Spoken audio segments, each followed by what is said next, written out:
اعوذ باللہ من الشیطان الرجیم بسم اللہ الرحمن الرحیم رب اشرح لی صدری ویسر لی امری واحلل عقدۃ من لسانی یفقہوا قولی۔ ریاض الصالحین دوسرا حصہ، سود کی سخت حرمت کا بیان۔ اللہ تعالیٰ نے فرمایا، وہ لوگ جو سود کھاتے ہیں وہ قیامت والے دن اس شخص کی طرح کھڑے ہوں گے جس کو شیطان نے چھو کر بدحواس کر دیا ہو۔ یہ اس لیے کہ انہوں نے کہا کہ سود تو کاروبار ہی کی طرح ہے، حالانکہ اللہ نے کاروبار کو تو حلال کیا ہے اور سود کو حرام کیا ہے، پھر دونوں ایک کیسے ہو سکتے ہیں؟ تو جس کے پاس اس کے رب کی طرف سے نصیحت آئی اور وہ سود خوری سے باز آ گیا تو اسی کے لیے ہے جو زمانہ جاہلیت میں پہلے لے چکا اور اس کا معاملہ اللہ کے سپرد ہے، اور جو اس حکم کے باوجود دوبارہ سودی معاملہ کرے گا تو یہی لوگ ہیں دوزخ والے جس میں وہ ہمیشہ رہیں گے۔ اللہ تعالیٰ سود کو مٹاتا ہے اور صدقوں کو بڑھاتا ہے، اللہ کے اس قول تک کہ اے ایمان والو اللہ سے ڈرو اور پچھلا سود چھوڑ دو اگر تم مومن ہو۔ سورہ بقرہ آیت نمبر 275 سے 278۔ اس سے متعلق صحیح میں بکثرت حدیثیں ہیں اور مشہور ہیں، انہی میں سے حضرت ابو ہریرہ رضی اللہ تعالی عنہ کی وہ حدیث ہے جو پہلے گزری ہے۔ حضرت ابن مسعود رضی اللہ تعالیٰ عنہ روایت فرماتے ہیں کہ رسول کریم صلی اللہ علیہ وسلم نے سود کھانے اور کھلانے والے دونوں پر لعنت فرمائی ہے۔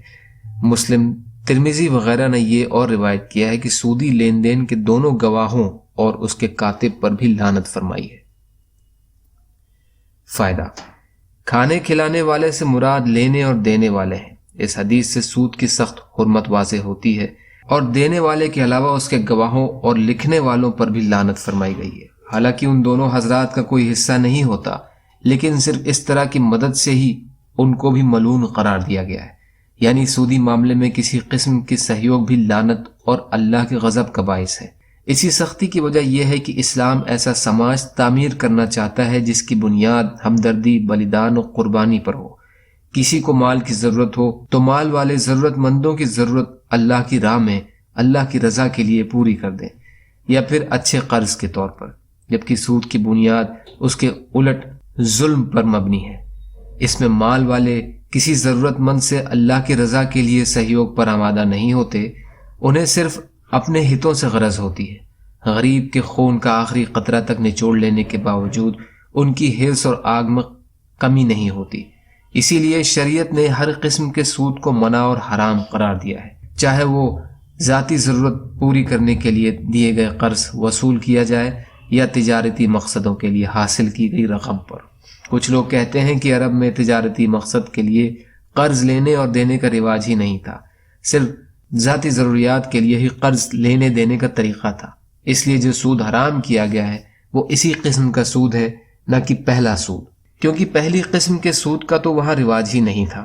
اس بنا پر وہ کاروبار کے لیے لینے والے قرض پر سود کو جائز قرار دیتے ہیں، اس کو وہ تجارتی سود سے تعبیر کرتے ہیں اور اس کی بابت کہتے ہیں کہ یہ حرام نہیں ہے۔ اس سے تو لوگ کاروبار کر کے خوب فائدہ اٹھاتے ہیں، اگر وہ اس فائدے میں سے تھوڑا سا فائدہ مال والے کو ایک سالانہ شرح کے حساب سے لوٹا دیں تو یہ کس طرح ناجائز ہو سکتا ہے؟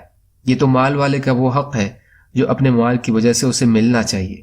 لیکن اول تو یہ دعویٰ ہی صحیح نہیں ہے کہ عرب میں تجارتی قرض کا رواج نہیں تھا۔ عربوں میں تجارتی مقاصد کے لیے بھی قرض لینے دینے کا رواج تھا۔ اس کے علاوہ بزنس میں لگے ہوئے دھن کی بابت کوئی ویکتی یقین سے نہیں کہہ سکتا کہ وہ ہر صورت میں نفع ہی دے گا، کیونکہ ہم دیکھتے ہیں کبھی کبھی لاکھوں کروڑوں کا مال ڈوب جاتا ہے، لیکن بینک یا ساہوکار کو اس سے کوئی غرض نہیں ہوتی، وہ ہر صورت میں اپنے دیے ہوئے قرض پر سالانہ شرح سے سود وصول کرنا ضروری سمجھتا ہے اور وصول کرتا بھی ہے۔ کیا یہ ظلم نہیں ہے؟ اور اگر نقصان نہ ہو تو یہ سودی قرض مہنگائی کی وجہ بنتا ہے۔ ایک تاجر جتنا سود ادا کرتا ہے اسے وہ پیداواری لاگت میں شامل کر کے اپنی تیار کی گئی چیزوں کو قیمت مقرر کرتا ہے، جس میں عوام کو وہ چیز اس کے مقابلے مہنگے داموں میں خریدنی پڑتی ہے۔ اس لیے اسلام نے ہر قسم کے سود کو حرام کر کے ظلم اور مہنگائی کے ایک بڑے سادھن کو بند کر دیا ہے۔ حدیث کا باقی خلاصہ انشاءاللہ کل کی ریکارڈنگ میں۔ یا اللہ ہم سب کو کہنے سننے سے زیادہ عمل کی توفیق عطا فرما۔ یا اللہ مظلوموں کی مدد فرما، ہم سب کو اپنی استطاعت کے بقدر اپنا حق ادا کرنے والا بنا۔ یا اللہ رحم کا کرم کا معاملہ فرما، سچی توبہ کی توفیق عطا فرما۔ یا اللہ ہم سب کو رمضان کریم کا حق ادا کرنے والا بنا۔ یا اللہ صبر کا، شکر کا، اچھی طرح عبادت کرنے کی توفیق عطا فرما دیجیے۔ جو بیمار ہیں انہیں شفاء کلی عطا فرما دیجیے، جو پریشان ہیں ان کی پریشانیوں کو دور کر دیجیے۔ اللہم انا نجعلک فی نحورہم ونعوذ بک من شرورہم برحمتک یا ارحم الراحمین۔ لا الہ الا اللہ محمد رسول اللہ، والسلام علیکم۔